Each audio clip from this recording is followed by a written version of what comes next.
देखिए बच्चों, आज की क्लास में हम बात करेंगे क्लास 12th एग्जामिनेशन में यूपी बोर्ड के कि आपका जो चैप्टर सॉलिड स्टेट है उससे आपको क्या क्या पढ़ के जाना है। आज के जो चैप्टर है या इस लेक्चर में मैं आपको बताऊंगा कि जो चैप्टर आपका सॉलिड स्टेट आपके सिलेबस में दिया है उसमें से आपको क्या क्या पढ़ के जाना है।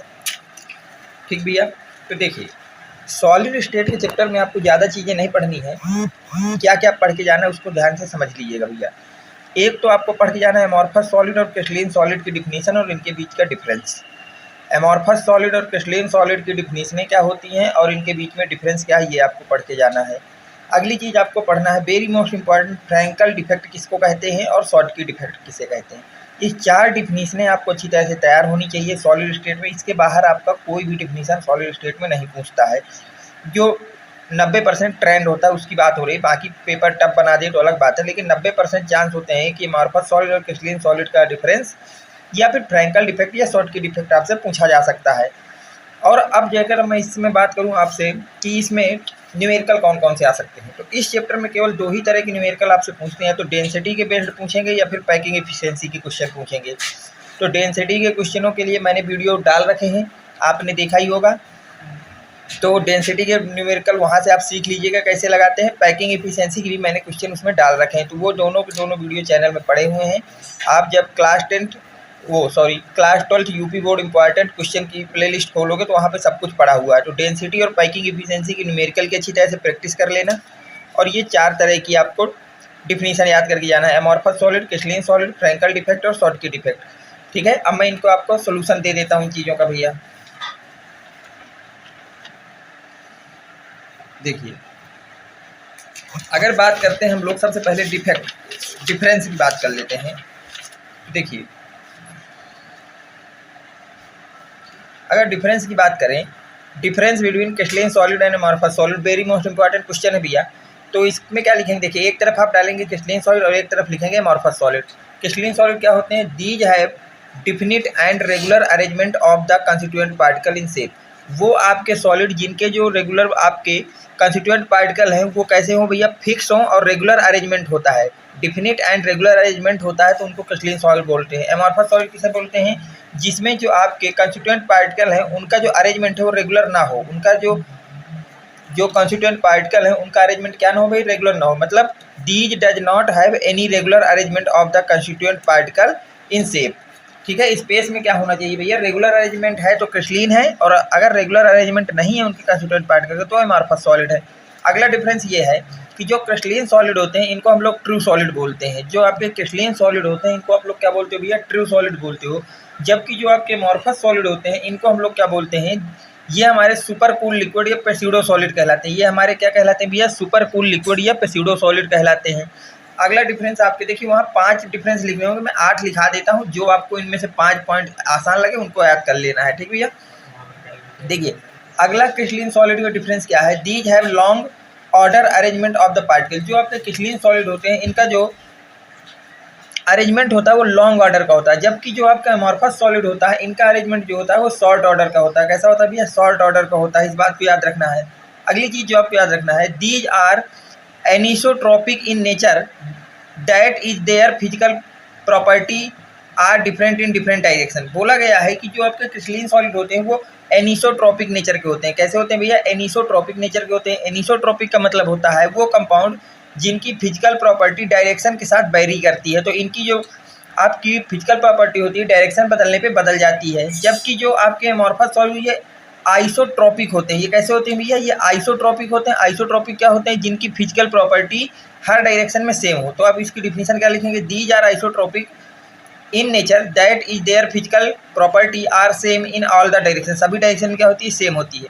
अगला डिफरेंस क्या भैया, कि जो आपके क्रिस्टलीन सॉलिड होते हैं they are sharp melting and definite melting point. इनका जो मेल्टिंग पॉइंट होता है वो शार्प होता है और डिफाइन होता है कि इस पॉइंट पे जाके मेल्ट होगा। जबकि जो एमॉर्फस होता है इनका मेल्टिंग ऑर्डर जो होता है वो क्या होता है भैया, शार्ट नहीं होता, ये सर्टेन होता है, अचानक से मेल्ट होता है और डिफाइंड नहीं होता कि कितना होगा मेल्टिंग पॉइंट।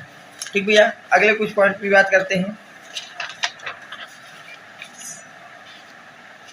देखिए अगला है they undergo clean cleavage when cut. जब हम इसको काटते हैं तो बिल्कुल स्मूथ सरफेस मिलती है क्रिस्टलीन वाले को, लेकिन जब हम एमॉर्फस को कट करते हैं तो क्या होता है, they undergo irregular cleavage when cut, जब हम इनको कट करते हैं एमॉर्फस वालों को तो इनरेगुलर क्लीवेज मिलता है। अगला डिफरेंस ये है कि जो क्रिस्टलीन सॉलिड होते हैं they have the definite heat of fusion, उसका जो आपका हीट ऑफ फ्यूजन होता है क्रिस्टलीन सॉलिड का वो डिफिनिट होता है, जबकि जो एमॉर्फस होता है उनका दे do not have definite heat of fusion, उनका हीट ऑफ फ्यूजन क्या नहीं होता भैया, डिफिनिट नहीं होता है।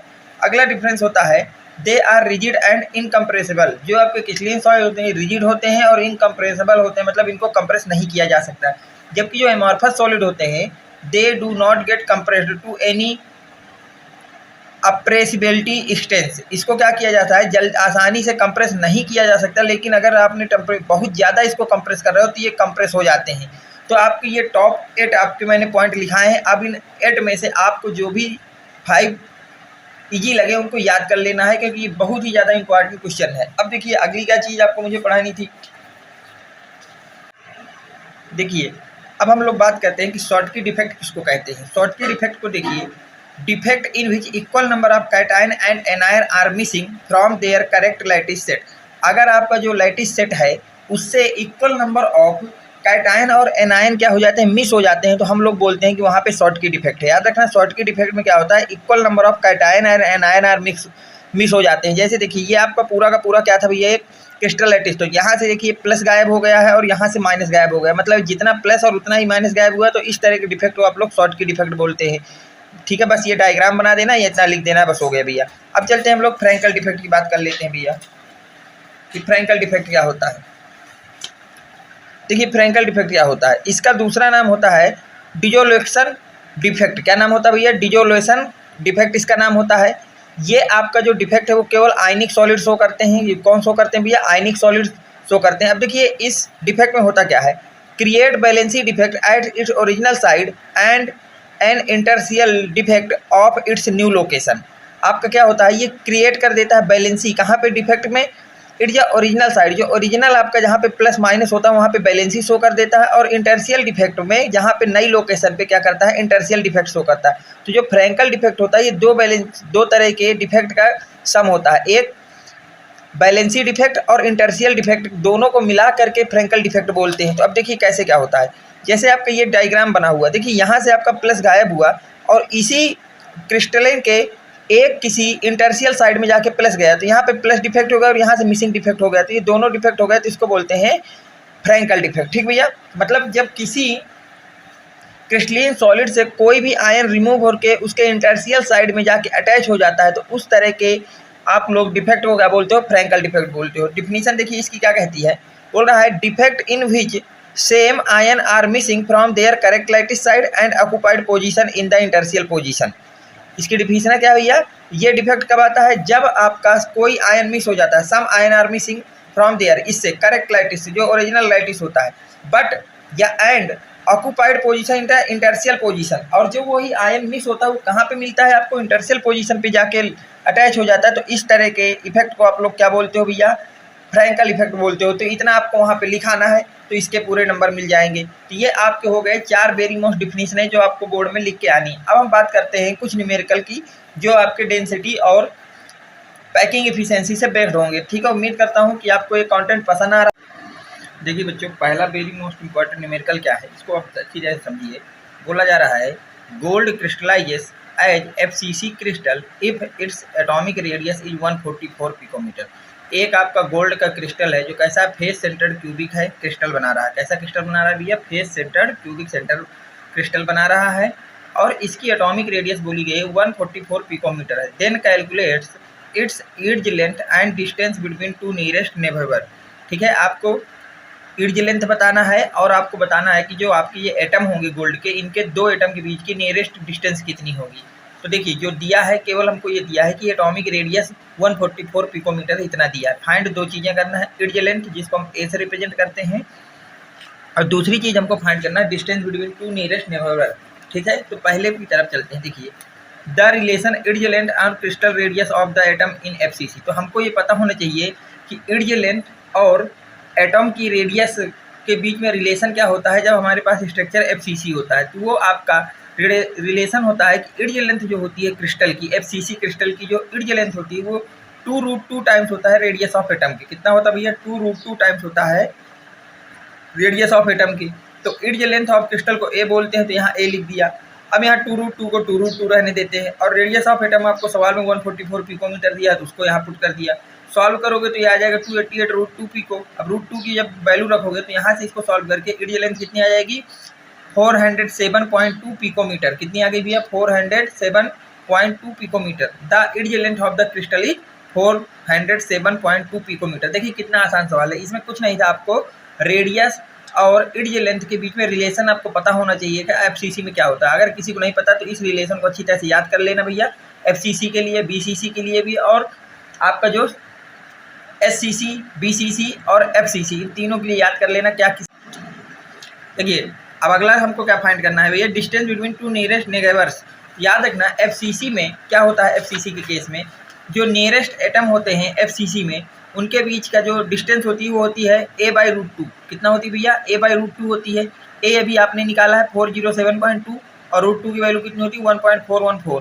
तो सॉल्व करोगे डी आपका वो दो नियरेस्ट नेबर के बीच की डिस्टेंस होती है, तो ये आ जाएगी 287.8 पिकोमीटर। ठीक भैया, चलते भैया अगले क्वेश्चन की तरफ। देखिए अगला क्वेश्चन आपका क्या कह रहा है।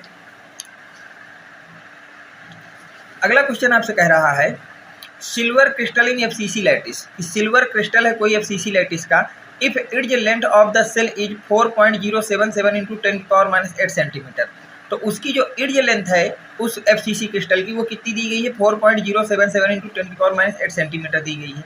एंड डेंसिटी इज, और बोला गया है कि जो एजी क्रिस्टल है उसकी डेंसिटी कितनी है, 10.5 ग्राम पर सेंटीमीटर क्यूब है।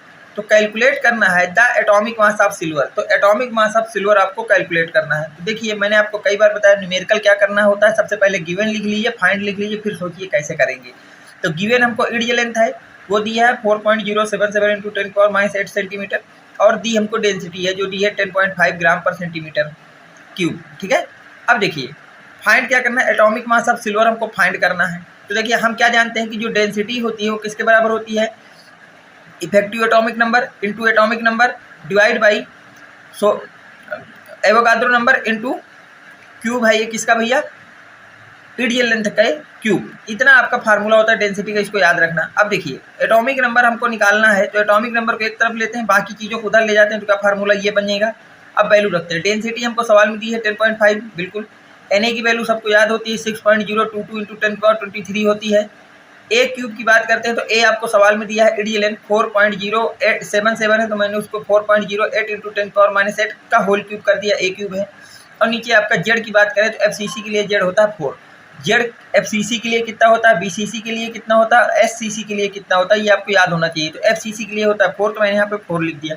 अब इसको सॉल्व करते हैं, तो जब मैंने 10.5 × 6.02 का मल्टीप्लाई किया तो यहाँ से वैल्यू आ गई 63.2, और जब मैंने 4.08 का क्यूब खोला तो आया 67.9 × 10⁻24, और ये 10⁻23 है ही है, और डिवाइड बाई 4। अब जब हमने क्या किया भैया कि 63.2 और 67.9 को मैंने 68 लिख दिया इंटू 10⁻24 से 10⁻+23 जब सब्ट्रैक्ट करोगे तो आएगा 10⁻1 डिवाइड बाई 4। यहाँ तक देख लीजिए। अब यहाँ तक लगने के बाद क्या होगा भैया,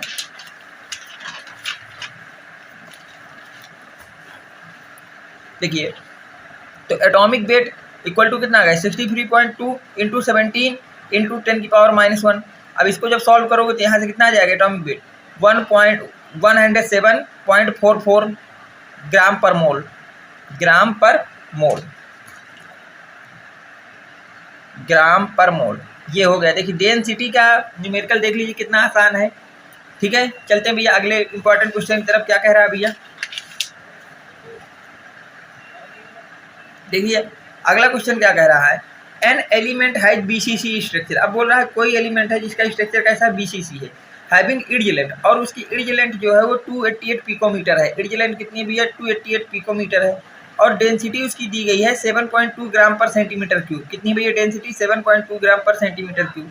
बोला गया है calculate the number of atom in 208 gram of element. आपको 208 ग्राम एलिमेंट में नंबर ऑफ एटम बताना है कि कितने होंगे आपके यहाँ से। देखिए अब इसको अगर हम बात करें गिवन क्या क्या है, तो आपको दिया है इर्ज लेंथ। इर्ज लेंथ कितनी दी है 288 पिकोमीटर। तो याद रखना डेंसिटी के सवाल में हमेशा जो लेंथ है उसको हमेशा सेंटीमीटर में रखना है। किस में रखना है? सेंटीमीटर में।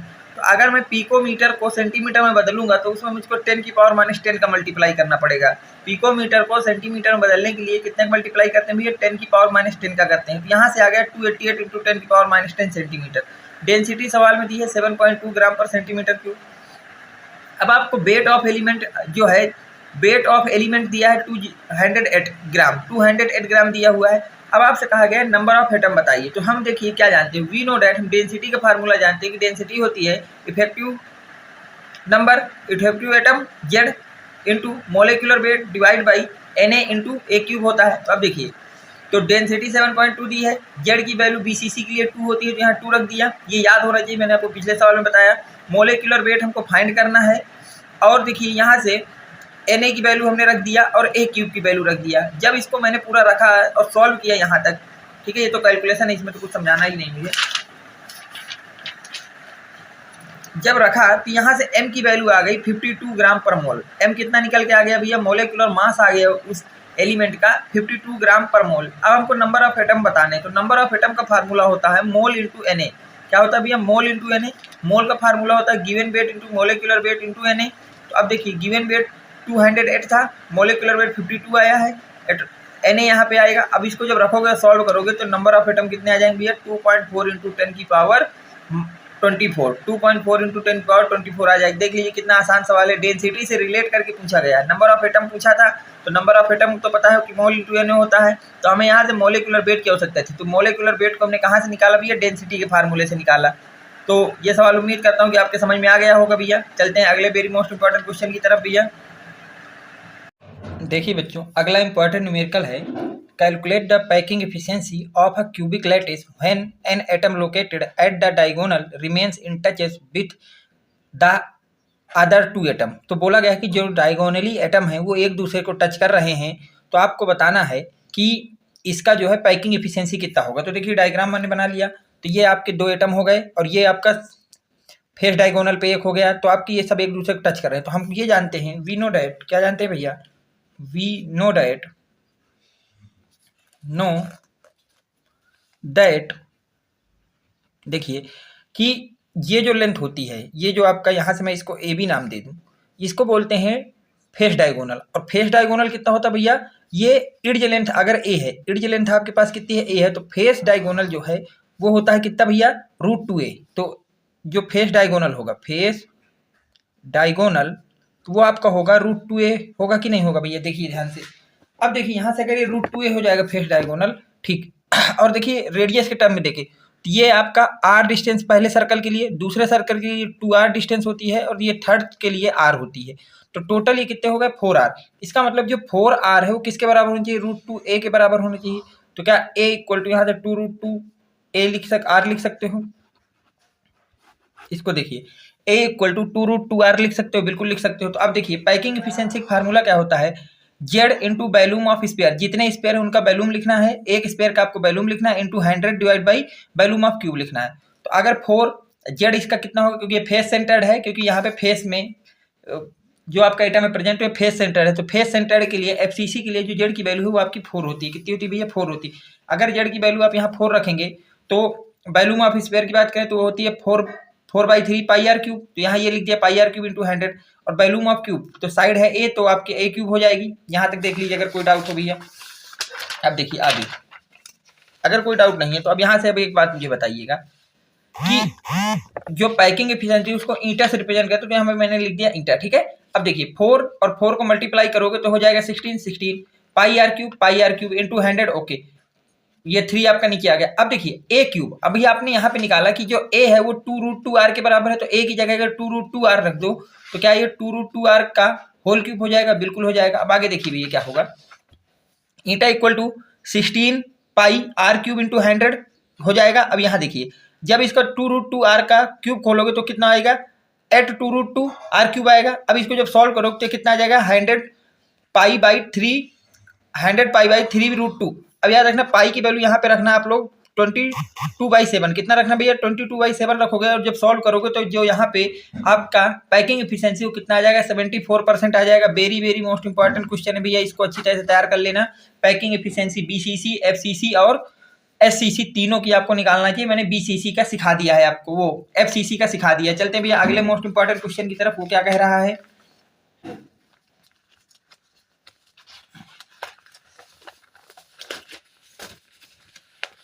देखिए अगले इंपॉर्टेंट क्वेश्चन की बात करें तो वो ये कह रहा है find out the number of unit cell present in 58.5 gram of NaCl। आपको बताना है कि टोटल कितने number of unit cell present होंगी 58.5 ग्राम ऑफ NaCl में। ऐसे सवाल इस समय लेटेस्ट टाइम पे बहुत ही ज्यादा आ रहे हैं, तो इनको अच्छी तरह से सीख लेना भैया। देखिए आपसे क्या पूछा है, total number of unit cell पूछा है। तो अब देखिए कितने में भैया, 58.5 ग्राम ऑफ NaCl में पूछा है। तो देखिए हमें पता है the molar mass of NaCl होता है 58.5। तो मैंने निकाल लिया यहाँ से mole of NaCl। Mole of NaCl का फार्मूला क्या लगा भैया, given weight of NaCl divide by molecular weight of NaCl। अब जब लगा दोगे तो यहाँ से n की वैल्यू कितनी आ जाएगी, n को मोल बोलते हैं, तो मोल आ जाएगा, गिवन वेट 58.5 है और मोलिकुलर वेट भी 58.5 है, तो इसके यहाँ से मोल आ जाएगा 1। अब 1 मोल का मतलब हो गया कितने नंबर ऑफ मोलिक्यूल्स, यहाँ एटम लिख गया, NaCl है तो यहाँ पे हम लोग उसको मोलिक्यूल्स बोलेंगे। क्या बोलेंगे भैया, molecule. Total number of molecule की बात की जाए तो एक मोल में कितने होते हैं, 6.023 इंटू 10⁻23 होते हैं। तो इतने आपके पास टोटल मोलिक्यूल होंगे, ये हमको पता चल गया। अब हमको पता है कि एक यूनिट सेल जो होता है NaCl जो होता है हमारा FCC स्ट्रक्चर बनाता है। कैसा स्ट्रक्चर बनाता है भैया, FCC। अगर वो FCC स्ट्रक्चर बनाता है तो उसके एक यूनिट सेल में 4 एटम का यूज होगा। कितने एटम का यूज होगा भैया, 4 एटम का यूज होगा। अब देखिए अगर आपके 4 एटम का यूज होगा तो देखिए वो 4 एटम कैसे होंगे, उन 4 एटम में से अब हमें पता चल गया कि एक यूनिट सेल बनाने में 4 एटम का यूज होगा। तो हमें पता है कि टोटल नंबर ऑफ हमारे पास इतनी यूनिट है, तो अगर इसको 4 से डिवाइड कर दो क्या टोटल नंबर ऑफ यूनिट आ जाएंगी, तो आ जाएगी, बिल्कुल आ जाएंगी। तो hence 1 mole of NaCl will contain इतने मॉलिक्यूल डिवाइड बाई 1 मॉलिक्यूल में लगी यूनिट, तो टोटल आपकी कितनी यूनिट आ जाएगी, 1.5 इंटू 10⁻23 यूनिट। मतलब 58.5 ग्राम NaCl से कितना यूनिट सेल बनेगा भैया, 1.5 इंटू 10⁻23 यूनिट सेल क्रिएट किए जा सकते हैं। चलिए भैया अगले क्वेश्चन पे इसी तरह का बिल्कुल सेम टू सेम भैया।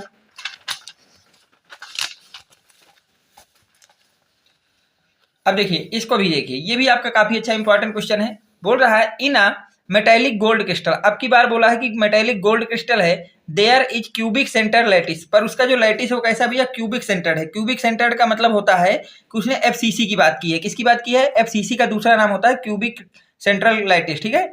बोला गया what is the approximate number of unit cell present. आपको बताना है कितने number of unit cell present होंगे 2 gram of gold. 2 gram gold में कितने नंबर ऑफ यूनिट प्रेजेंट होंगे अगर आपके पास एटॉमिक वेट गोल्ड का है 179। कितना भैया, 179। तो देखिए उसी तरह सबसे पहले मोल निकालेंगे। तो हम मोल के लिए जब फार्मूला खोलेंगे तो क्या होगा, mole of gold equal to given weight in gram divide by atomic weight of gold. तो गिवन वेट आपके पास 2 ग्राम है, एटॉमिक वेट 179 है, तो यहाँ से आपका मोल आ गए कि इतने मोल होंगे। अब हम निकालेंगे नंबर ऑफ एटम। तो नंबर ऑफ एटम का फार्मूला होता है मोल इंटू Na। तो मोल की वैल्यू रख दिया 2 डिवाइड बाई 179 और Na की वैल्यू रख दिया 6.023 इंटू 10⁻23। जब इसको आपने पूरा सॉल्व किया तो टोटल नंबर ऑफ एटम आपके पास निकल के आ गया 6.7 इंटू 10⁻21। कितना निकल के आ गया भैया, 6.7 इंटू 10⁻21 निकल के आ गए। अब देखिए अब हमें पता चल गया कि टोटल इतने एटम है। अब हमको ये पता चल जाए कि हमारे एक यूनिट सेल में कितने एटम यूज होते हैं, तो उससे डिवाइड करोगे तो टोटल नंबर ऑफ यूनिट आ जाएंगी, बिल्कुल आ जाएंगी। देखिए अब हमें पता है कि गोल्ड क्रिस्टल जो होता है क्यूबिक सेंटर लैटिस होता है। इसका मतलब यह है, क्यूबिक सेंटर लैटिस का मतलब यह है कि उसका एक यूनिट बनाने में 4 एटम का यूज होगा। एक यूनिट बनाने में कितने एटम लगेंगे, 4 एटम लगेंगे। तो टोटल नंबर ऑफ यूनिट का फार्मूला क्या हो जाएगा, total number of atom divide by atom use in 1 unit. तो 1 यूनिट में 4 यूज होते हैं और टोटल नंबर ऑफ एटम आपके 6.7 इंटू 10⁻21 है। तो जब आप इसको सॉल्व करोगे तो आपके पास टोटल नंबर ऑफ यूनिट कितनी आ जाएगी, 1.7 इंटू 10⁻21, 1.7 इंटू 10⁻21 आ जाएगी भैया। चलते हैं अगले वेरी मोस्ट इंपॉर्टेंट क्वेश्चन की तरफ भैया। अगला क्या कह रहा है आपका, देखिए अगला क्वेश्चन आपसे कह रहा है कि the volume of NaCl unit cell. आपका जो वॉल्यूम है वो यूनिट सेल का दिया है 2। ये याद रखना, बहुत ही अच्छा सवाल और काफी घुमा के इसको पूछा है। मतलब आप सोच भी नहीं सकते इतना इसमें घुमा दिया, दे सब कुछ दिया लेकिन घूम गया है कि अच्छे अच्छे बच्चे जो है अब जो फार्मूले को समझते हैं अच्छी तरह से उसको रट लेते हैं, पर उसके विषय में अच्छी तरह से उनको नॉलेज नहीं होता है, तो उनको याद रखिए कि वो इन सवालों में घूम जाते हैं। देखिए बोला है कि एक वॉल्यूम दिया है NaCl का कि 2.01 इंटू 10⁻21 सेंटीमीटर क्यूब है, ठीक है। बोला है calculate the density of unit cell of NaCl। अब आपसे बोला है कि कैलकुलेट करिए आप लोग, मुझको डेंसिटी ऑफ यूनिट सेल बताइए। अब देखिए वॉल्यूम ऑफ यूनिट सेल का मतलब उसने कहीं ना कहीं वॉल्यूम यूनिट सेल का कितना होता है, ए क्यूब होता है, उसने हमको ए क्यूब की डायरेक्ट वैल्यू दे दी है। अब कई बच्चे तो चले आते हैं, अरे सर ये तो बहुत ही गलत सवाल उन्होंने पूछ लिया, क्योंकि यूपी बोर्ड की एक खासियत होती है बच्चों को सही चीज आ जाए तो कोई ज्यादा दिक्कत नहीं, लेकिन कहीं उनको ये पता चल जाए कि ये गलत है तो इतना हल्ला करते हैं कि मान लो उस सवाल के अलावा उनको सारे क्वेश्चन आ गए होंगे। तो सवाल सही है लेकिन बच्चे के दिमाग में क्या है कि डेंसिटी पूछा है तो कहीं ना कहीं उसको इर्ज लेंथ देना चाहिए। अरे सर देखिए गलत सवाल लगता है पूछ लिया, इसमें इर्ज लेंथ नहीं दी है, कैसे बताएं हम, ये वाला सवाल छूट गया, ये सब ऐसे बोलने लगते हैं। लेकिन इसमें उसने ध्यान ये नहीं दिया कि अब उसने ए ना दे करके ए क्यूब की डायरेक्ट वैल्यू दी है, क्योंकि हमें ए क्यूब चाहिए। तो जब ए क्यूब की वैल्यू दी है तो हमने लिख लिया। डेंसिटी ऑफ यूनिट सेल पूछा, कोई बात नहीं, आप अच्छी तरह से, अब तक मैंने आपको बता रहा हूँ डेंसिटी का एक ही फार्मूला है, इसको रट लीजिए अच्छी तरह से, Z into atomic weight divide by N into a cube. Z कितना होता है भैया, NaCl है, अभी पिछले सवाल में बताया। NaCl के लिए जेड की वैल्यू 4 होती है क्योंकि इसका स्ट्रक्चर FCC होता है। एटॉमिक वेट इसका 58.5 होता है। Na की वैल्यू सबको पता है 6.023 इंटू 10⁻23 होती है। ए क्यूब चाहिए, ए क्यूब जब सवाल में दिया है तो इसी को उठा के रख देंगे ए क्यूब की जगह। इसको सॉल्व करोगे तो वैल्यू आ जाएगी density equal to 0.19 gram per centimetre cube. इसका मतलब density is 0.19 gram per centimetre cube of unit cell of NaCl। उम्मीद करता हूँ ये सवाल समझ में आया होगा भैया। चलते हैं अगले इंपॉर्टेंट क्वेश्चन की तरफ भैया।